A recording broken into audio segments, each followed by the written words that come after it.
What is up, guys? This is Ev. This is time for another Marine Corps Mondays. Just want to make a quick announcement. Tomorrow's 61 days till I leave. 2 months, guys.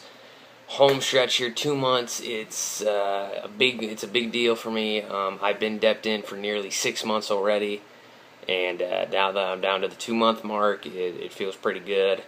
But less than halfway to boot camp, so that's a good feeling. It's going to come by really quick. It's going to get here real quick. So just thought I'd throw that out there. This week on Marine Corps Mondays, I'm going to compare boot camps. Just want to lay this out. Marine Corps boot camp is 13 weeks. Army is 8. Navy is 8 to 9. Coast Guard and Air Force are both 8. Processing week. I'm going to compare processing weeks first. Processing week is pretty much paperwork, uniform distribution, all that. The training uniforms, not your actual uniforms. So for the Navy, it's a P day. P day is pretty much when you get all your paperwork done on one day, then you slowly get into your platoon. They just have one day. Air Force is 0 week. 0 week is kind of the intro. They get all their stuff on the first day, but then they got to do the paperwork through the entire week, so they call that 0 week. Army, at 0 day is when they do all their stuff. It's 1 day, and then they slowly get into their platoon as well. When you come to Marine Corps, though, it's called processing week. It's not really a full-fledged week, but is 4 days. 4 days. Monday, Tuesday, Wednesday, Thursday. Even though Monday you're not on base, it's processing because you're doing paperwork down at MEPS. So you kind of getting all your stuff before you leave that night, and then you get up on Tuesday morning, and then you're up till Wednesday at 9 o'clock.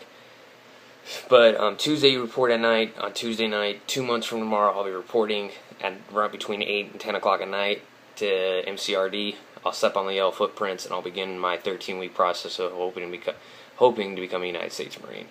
It is a tough task ahead, but I understand what I have to do. I just have to be ready to roll. That's pretty much, as my staff sergeant said, be ready to roll July 16th, man. That's pretty much what he told me. But processing week for the Marine Corps is paperwork on one night, and then uniform and getting all that stuff taken care of the rest of the week. Shots, dental, you're just getting all full physical done. So that's kind of their week. Army, I'm not sure. I think they do theirs just like the Marines. They get all their paperwork done on one night and then rest. And then Coast Guard, I really don't care about. I don't know. Coast Guard's pretty much the wimpy version of the Navy. Pretty much the pussies who can't handle it. If you look at the Air Force processing, there's, I don't know. All I know is the processing is ridiculous. I don't want to get into every single process. But moving on. Marine Corps does pugil sticks. Pugil sticks is done 3 times throughout entire boot camp. Pugil sticks is to resemble rifle fight. So let's say someone's trying to stab me and I hit them with my rifle. It's kind of resemble that. Marine Corps is the only ones that do that. No other branch uses pugil sticks. I don't know why, but you would have to check. Also, the Marine Corps has MCMAP. MCMAP is Marine Corps Martial Arts Program, which was introduced back in 2002 following our invasion of Iraq and the beginning of Operation Indoor Freedom. If some of you don't know, Operation Indoor Freedom was pretty much the name of the entire war. In the first half of the decade we were in the war, that's what it was called. It's Operation Indoor Freedom. It's still Operation Indoor Freedom, but we added different names and operations in between it.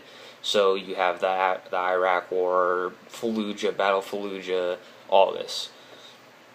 So that's all big difference.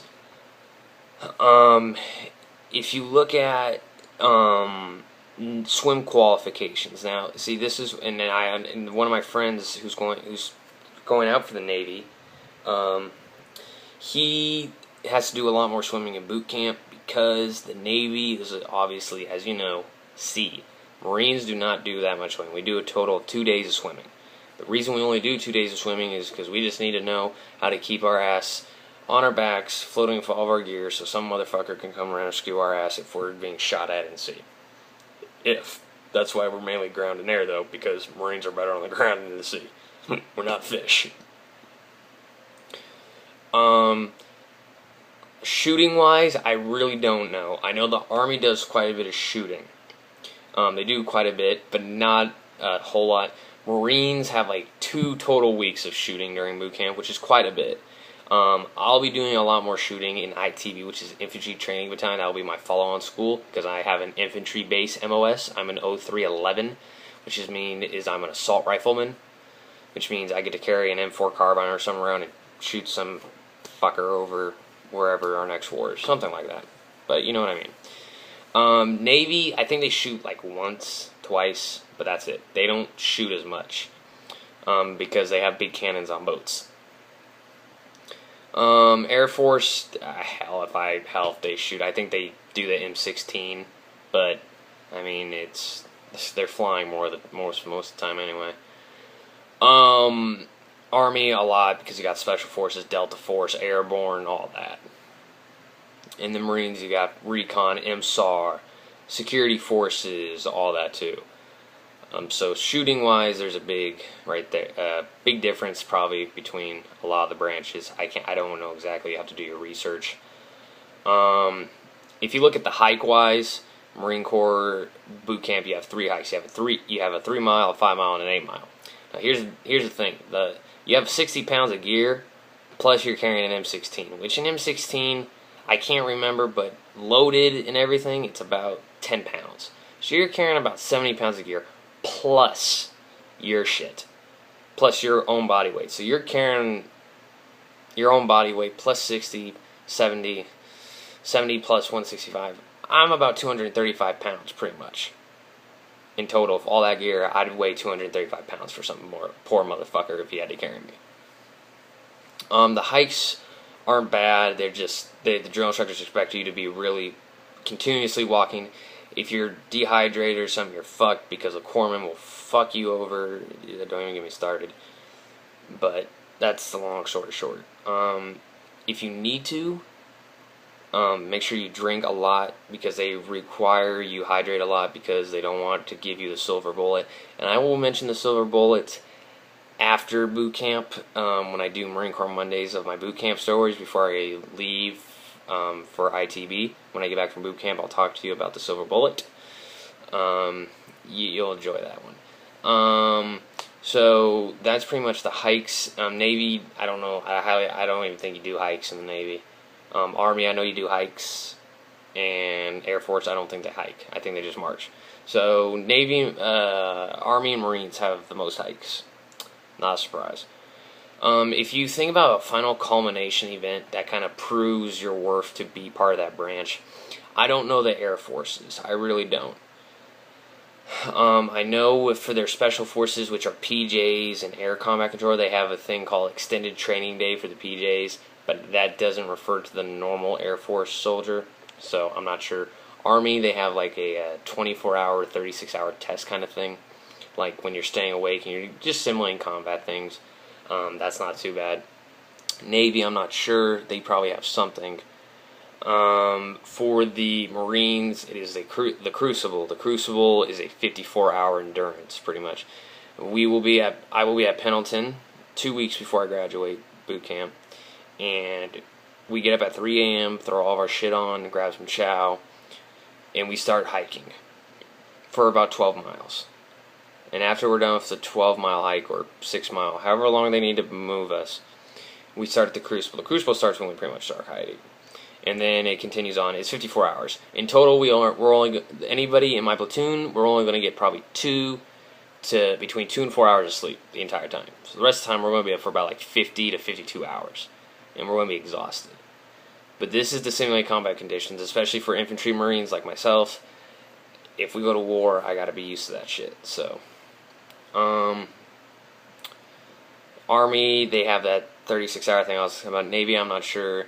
And Coast Guard, I think they have a swim endurance final test or something. I think it's when they make you swim for an hour straight, which is fucking ridiculous. I wouldn't be able to do that shit.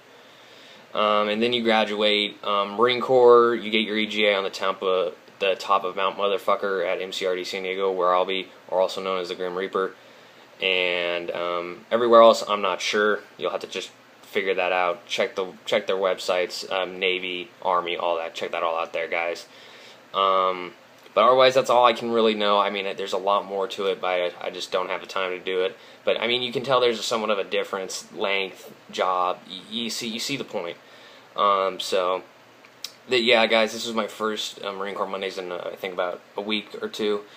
So next week, I don't know what I'll do. I don't know if I'm going to do one next week. I need to think of some ideas. Maybe I'll talk about the RSLA games, which I have this Saturday with other poolies of mine. We're competing against all poolies, which is what we are called in Los Angeles County this Saturday. So it's going to be a good time, guys. Otherwise, guys, I will see you next week for our Marine Corps Mondays if there is one. Peace.